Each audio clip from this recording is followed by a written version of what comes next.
আজকে সকালে আমি একটু আগে একটা খবর দেখলাম যে একটা মিষ্টি দোকানে লাইভ চলতেছে, সেখানে হচ্ছে ভোক্তা অধিকার সেখানে গিয়ে হচ্ছে অভিযান চালাচ্ছে, অর্থাৎ মিষ্টি দোকানে পরিষ্কার পরিচ্ছন্ন ঠিকভাবে রাখছে কিনা। তারপরে দেখা গেল যে তারা সেখানে অনেক ধরনের অপরিষ্কার পেল, অর্থাৎ যেভাবে একটা মিষ্টি দোকান অথবা একটা প্রতিষ্ঠান চলার কথা, সরকারি নিয়ম কানুন, পরিষ্কার পরিচ্ছন্নতা যেভাবে সাধারণ মানুষের যাতে স্বাস্থ্যের দিক বিবেচনা করে চালানো উচিত, সেটা তারা করছে না। এবং এরপরে দেখলাম ম্যাজিস্ট্রেট সেখানে প্রায় 1 লক্ষ টাকার মতো জরিমানা করলো। মানে আমরা অনেকেই এইসব জরিমানাগুলা প্রায় সময় দেখতে পাই যে সুপার শপে যাচ্ছে, সুপার শপে যাওয়ার পর সেখানে অনেক পণ্য পেয়েছে যেগুলা মেয়াদ উত্তীর্ণ। এরপরে আমরা দেখি যে সেই প্রতিষ্ঠানকে সুপার শপ অথবা অন্যান্য দোকানে কয়েক লক্ষ টাকা, 50,000 লক্ষ টাকা, এমনকি 5 লক্ষ 10 লক্ষ টাকা পর্যন্ত আমরা দেখে দিই জরিমানা করছে। আর একইভাবে প্রায় সময় আমরা দেখি যে বিভিন্ন হোটেল রেস্টুরেন্টে প্রায় সময় অভিযান চলে, যে হয়তো রেস্টুরেন্টের যে কিচেন সেটা বাসি নোংরা খাবার সেখানে, যেটা আমরা হয়তো জানি না যে পিছনে আসলে কি রান্না হচ্ছে, সে নোংরা বাসি খাবারগুলাই হচ্ছে আহ কাস্টমারকে পরিবেশন করা হচ্ছে। আবার অনেক জায়গায় দেখা যায় যে ফ্রিজে অনেক পুরাতন জিনিস রেখে দেওয়া হয়েছে, সেটা ওভেনে গরম করে কাস্টমারদেরকে পরিবেশন করা হচ্ছে। আবার অনেক কিচেনের পিছনে দেখা যায় নোংরা পরিবেশে রান্না বান্না হচ্ছে, বাট যেটা যখন কাস্টমারদের উদ্দেশ্যে পরিবেশন করা হচ্ছে সেটা খুবই সুন্দর। আপনার দেখে বোঝার উপায় নেই যে পিছনে কি পরিমাণ নোংরা পরিবেশে তারা এই খাবারগুলা তৈরি করছে। এটা হর হামেশাই আমাদের দেশে দেখা যায়, যে হুট করে একটা ম্যাজিস্ট্রেট আসলো, ভ্রাম্যমাণ আদালত আসলো, এসেই হচ্ছে এই জিনিসগুলাকে ধরে। তারপর কি হয়, সাধারণত আমরা সবসময় দেখি যে তাদের যারা যারা এই অন্যায় কাজটা করে তাদেরকে মাফ করা হয় না, ইনস্ট্যান্ট একটা জরিমানা করে চলে যায়। বাট আমরা এই জিনিসগুলো যখন ফেসবুক, ইউটিউব বা সোশ্যাল মিডিয়া অন্যান্য বা টিভি সংবাদে দেখি, আমরা সবাই যে সাধারণ মানুষ আমরা কিন্তু সবসময় বাহবা দিই, আর মনে করি যে একদম ঠিক হয়েছে, যারা যারা এরকম অন্যায় করবে আরো বেশি জরিমানা করা হোক, মানে করা উচিত। তো আমরা এইগুলাকে আমরা মনে করি যে সরকার ঠিক কাজটি করছে, বাট আপাতত দৃষ্টিতে আমাদের সকলেরই মনে হতে পারে যে ম্যাজিস্ট্রেট বা ভ্রাম্যমাণ আদালত যেসব বিষয় এরকম জরিমানা করছে তারা ঠিক কাজটি করছে। এখন আমি একটু ভিন্নভাবে কথা বলবো, আসলে কি তারা ঠিক কাজ করছে? আমরা যদি উন্নত দেশগুলোর দিকে তাকাই, ইউরোপ আমেরিকা, যেহেতু ইউরোপ আমেরিকার কথা আনলাম, আমরা কথায় কথায় ইউরোপ আমেরিকার উদাহরণ দিই। আমরাও চাই যে তাদের মতো উন্নত লাইফস্টাইল জীবন যাপন করব, তাদের মতো আমরা নিয়ম কানুন আমাদের দেশে প্রতিষ্ঠা করব। আমরাও চাই যে রাস্তাঘাট সহ অন্যান্য আইন শৃঙ্খলা যত বিষয় আছে তাদের মতো করে আমরা ধারণ করব। এই জন্যই আমি হচ্ছে ইউরোপ আমেরিকার কথা বলছি। আমি আহ আজ থেকে প্রায় 10-12 বছর আগে 2010 থেকে 13 সালে ইউরোপের একটা দেশে ছিলাম।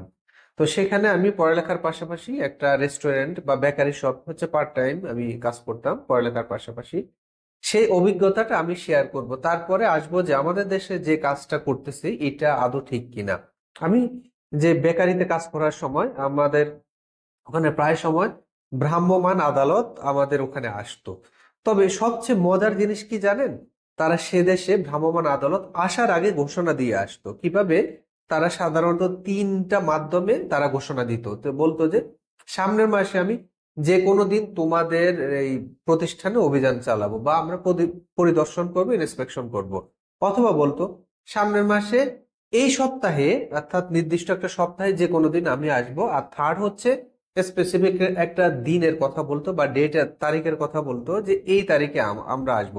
তো আমি সেখানে সাধারণত যেটা দেখেছি, তারা এই সব সময় বেশিরভাগ সময় দেখা যেত যে আমি পরবর্তী মাসের যে কোনো দিন আসবো, এটাই বেশিরভাগ ওরা ফলো করতো।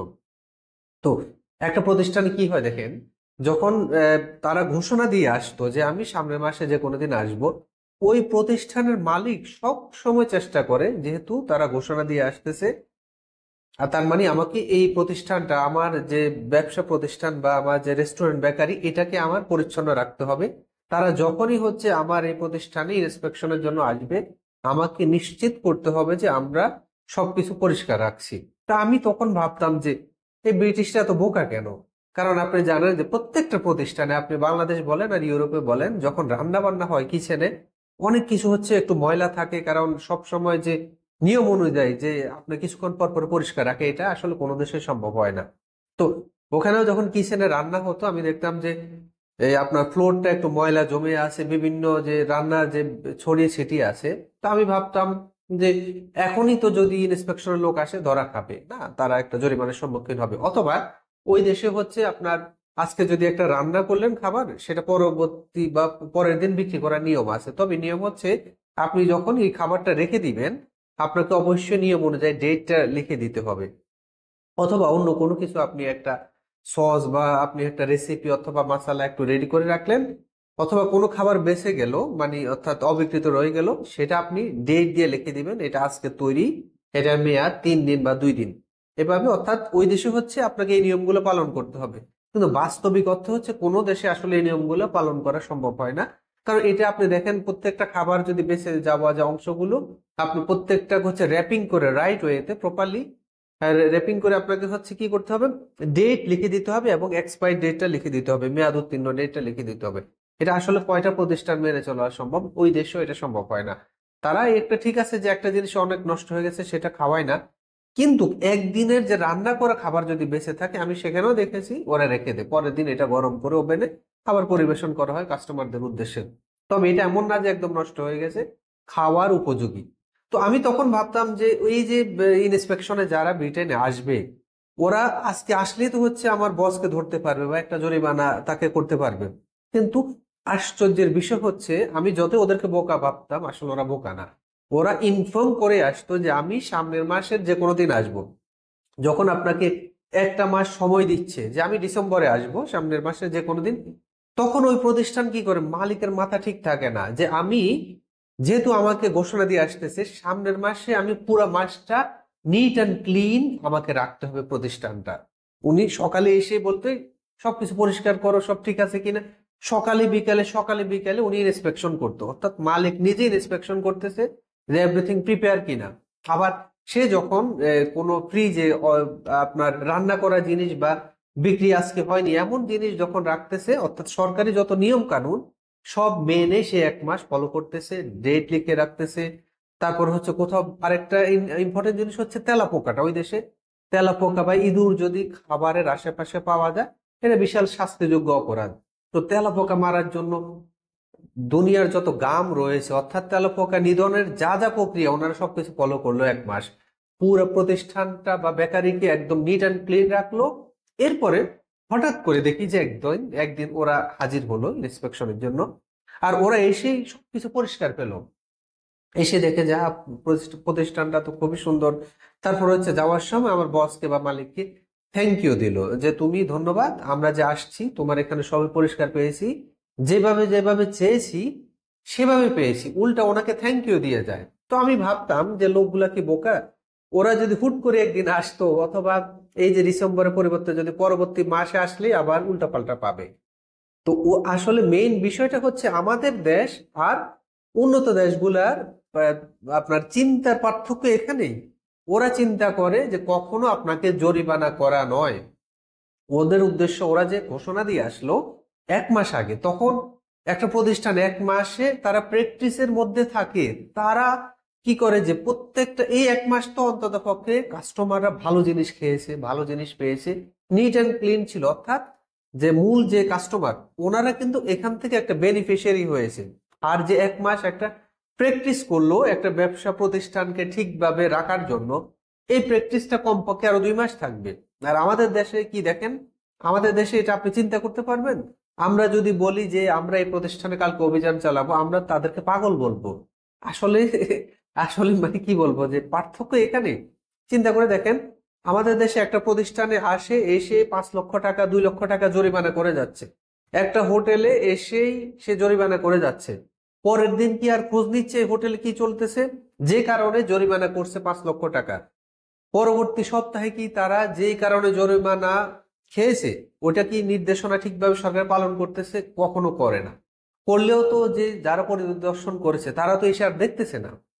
এই যে আপনি 5 লক্ষ টাকা 1 লক্ষ টাকা জরিমানা করছেন, এই যে ব্যবসা প্রতিষ্ঠানটা সে তো আপনারা যাওয়ার পরে এই ব্যবসা প্রতিষ্ঠান আরো বেশি ভেজাল খাবার সে এখানে পরিবেশন করবে, এখানে সে আরো বেশি ভেজাল করবে। কারণ আপনারা যে তার 5 লক্ষ 1 লক্ষ টাকা জরিমানা করছেন, এই টাকাটা সে রিকভার করবে কোথায় থেকে?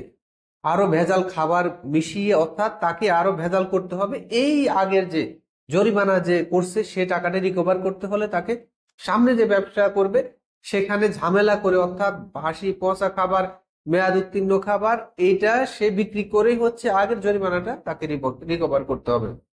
এই হলো আমাদের দেশ আর উন্নত দেশগুলোর পার্থক্য। তো আমরা আশা করব যে, যেটা আমি শুরুতে বললাম, আমি সকালে ইউটিউবে বা এই ফেসবুকে একটা ভিডিও দেখলাম, লাইভে জরিমানা চলতেছে।